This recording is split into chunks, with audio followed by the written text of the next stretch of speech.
afternoon and welcome to BizTech's Asian Midday Market Watch. It's the 21st of September, and we have our regular Thursday guest, David Kuo, who's the founder of the Smart Investor, coming to us out of Singapore. David, as always, great to have you on the show. As always, selamat tengah hari, Brian. Selamat tengah hari. Now, before we get your insights, David, we're going to take a look and see how markets across the region have performed after the news from the Fed overnight. We basically have the SGX, which is down 1.05%. And looking across then to regional stock markets, it's a sea of red as well. The KLCI is down 0.23%. Shanghai is down 0.49%. The ASX or ordinaries is down 1.3%. The Nikkei is down 1.29%. The Hang Seng is down 1.53%. Rounding up the numbers, we've got the Kospi, which is down 1.57%. David, it's a sea of red. Besides the Fed, what else is causing that? No, I think it's just the Fed, Brian. I think it's all about the Federal Reserve. I mean, when you have a look, I think if you have a look, focus in on the Singapore market. That's actually quite telling. I mean, that's down over 1%. And if you have a look at the Singapore market, the biggest losers are the real estate investment trusts, or the REITs. We've got a couple of the maple trees up there.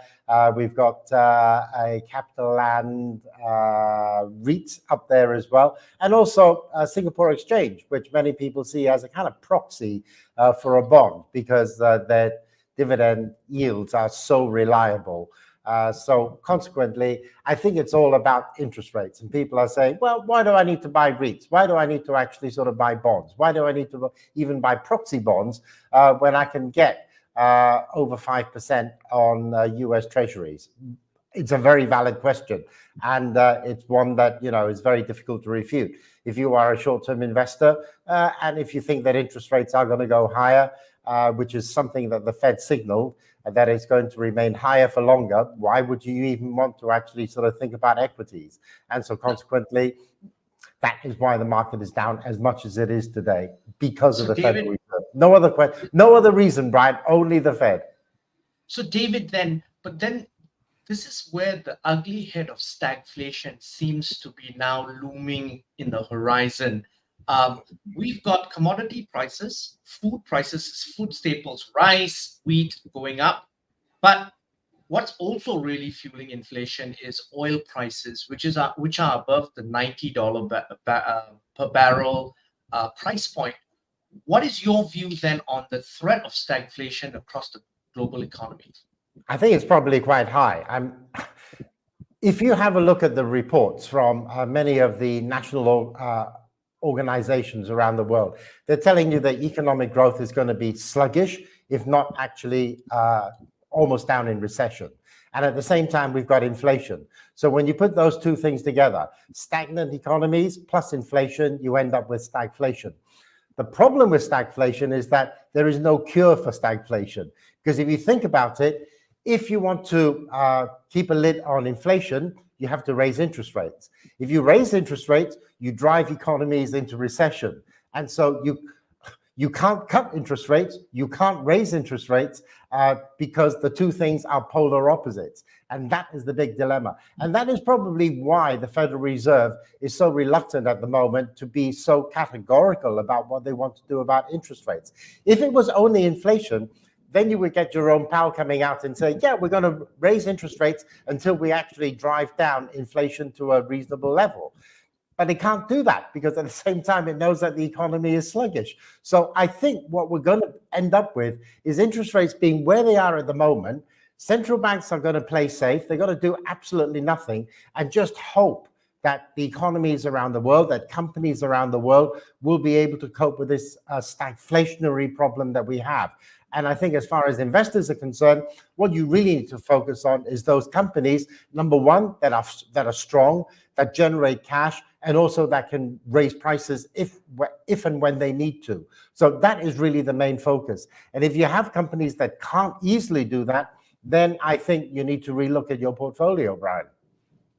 Now, David, the other thing that you've highlighted, which is an interesting phenomenon, is really all the turbulence that's happening in the global office investment building class in particular.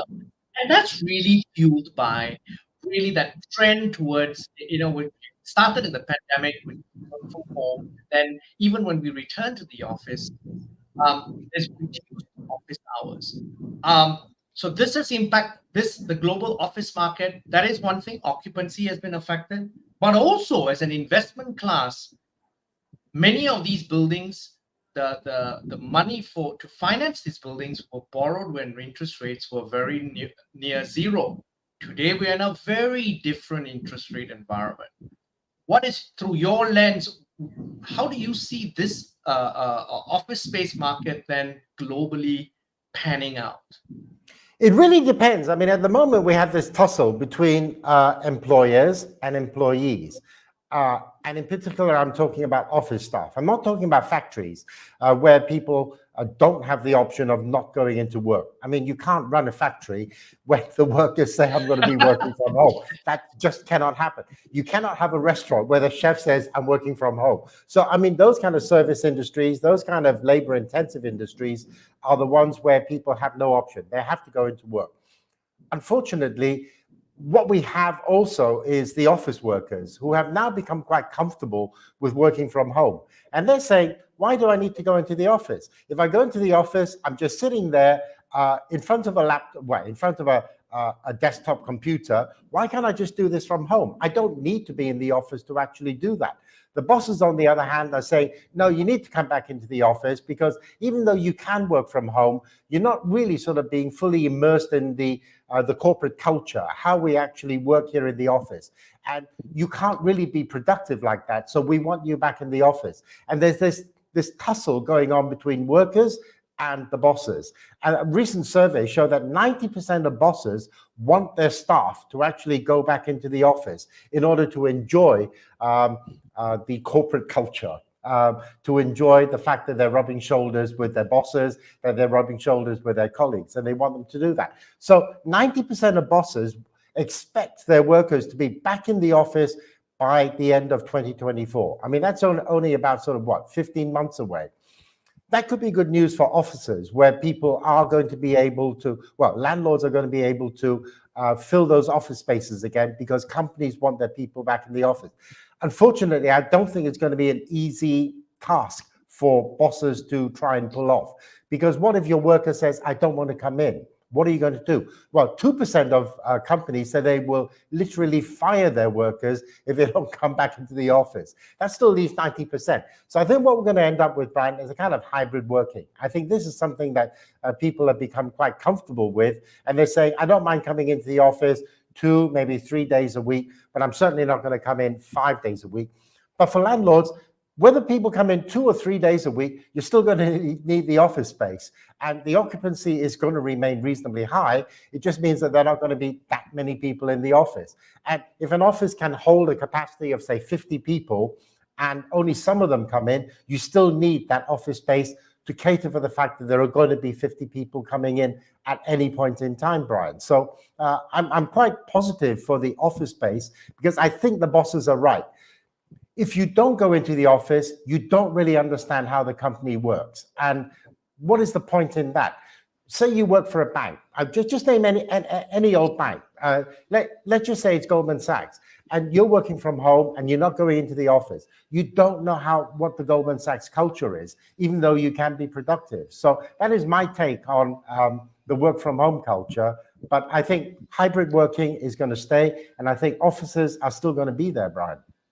David, but final question related to this as the asset class. Now, especially in the US where, money was really cheap, you've borrowed money to buy office space, which now you're paying 5 times the amount in interest rates. How do you see this panning out? Well, rents are going to go up, Brian. I mean, I don't think there's any choice. And I think as far as property is concerned, I mean, you and I know that if there's a surplus of property on the market, rental yields start to come down.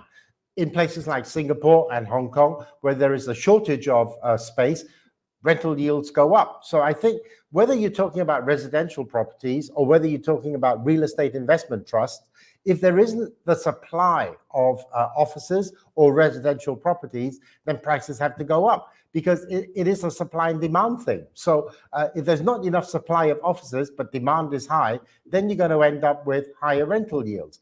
But as far as what you're saying is concerned, it really depends on those property prices. One of the things that we look at when we look at real estate investment trusts is the book value. Is the book value of those properties going to fall? If they do, then the REITs will have to do something.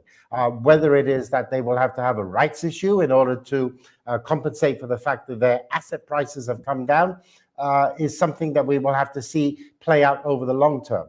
But in general, I would say if you pick your REITs properly, then I don't think you have an awful lot to worry about. But there will be some REITs that are very concerned at the moment, particularly if they can't even sell their building, because you buy a building for 500 million and now it's currently valued at 400 million. You're going to lose 100 million when you sell it, regardless of what happens, to your occupancy rate. You cannot sell that building because you cannot stomach $100 million loss on a building.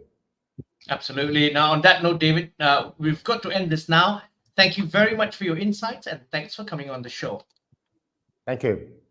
Now, we've been speaking to David Kuo, founder of the Smart Investor out of Singapore, on BizTech's Asian Midday Market Watch. I'm Brian Fernandez. Check out this show on our website, www.biztech.asia, as well as our syndication partners, TV stations, radio stations, and websites. Thanks a lot for tuning in.